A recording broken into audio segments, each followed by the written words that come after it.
Hello everyone, ഞാൻ എൻ്റെ വിഷു സെലിബ്രേഷനെ കുറിച്ച് പറയാനായിട്ടാണ് ഇവിടെ വന്നിരിക്കുന്നത്. അപ്പം നിങ്ങൾ ആലോചിക്കും, ഞങ്ങളെല്ലാവരും വിഷു ആഘോഷിച്ചവരാണ്, ഇതിലെന്താ ഇത്ര പ്രത്യേകതയെന്ന്. പക്ഷേ എൻ്റെ ഒരു സിറ്റുവേഷനിലൂടെ കടന്നു പോകുന്ന ഒരാൾക്ക് മനസ്സിലാകും ഒരു സെലിബ്രേഷൻ എന്ന് പറയുന്നത് ഞങ്ങൾക്ക് എത്രത്തോളം ഇമ്പോർട്ടൻ്റ് ആണ്, അതുപോലെ തന്നെ അത് അറ്റൻഡ് ചെയ്യുക എന്നുള്ളത് എത്രത്തോളം സ്ട്രഗിൾ ഉള്ള കാര്യമാണെന്ന്. ഞാൻ വിഷുവേ ആഘോഷിക്കേണ്ടെന്ന് പറഞ്ഞിരുന്ന ഒരാളാണ്.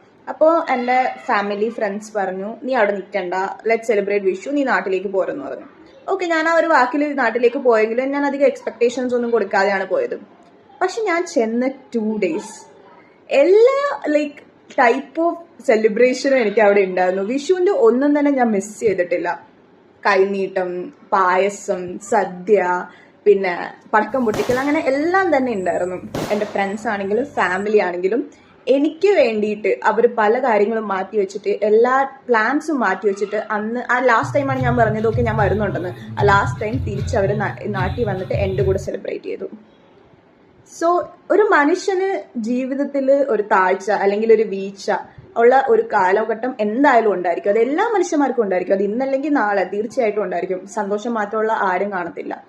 ആ ഒരു സമയത്ത് നിങ്ങളുടെ കൂടെ ആരാണ് നിൽക്കുന്നത് എന്നുള്ളത്, the people around you really matters.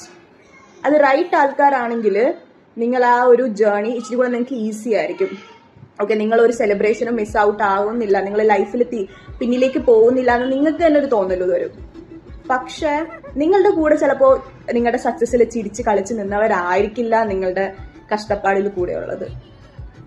So നിങ്ങൾ നിങ്ങളുടെ ആ ഒരു ഗ്യാങ്ങിനെ ചൂസ് ചെയ്യുമ്പോൾ please choose wisely, because that really matters. And also ഒരു കാര്യം കൂടെ, B that kind of person for someone else. നമ്മളുടെ ചുറ്റുമുള്ളവരെ മാത്രം നല്ലയാക്കി എടുത്താൽ പോരല്ലോ, നിങ്ങളും അതുപോലെ തന്നെ നമ്മളാൽ പറ്റുന്ന രീതിയിൽ എല്ലാവരും please be kind to everyone. അതാണ്. സോ എനിക്കത് പറയണമെന്ന് തോന്നി, അതുകൊണ്ടാണ് വന്നത്. Anyway, by.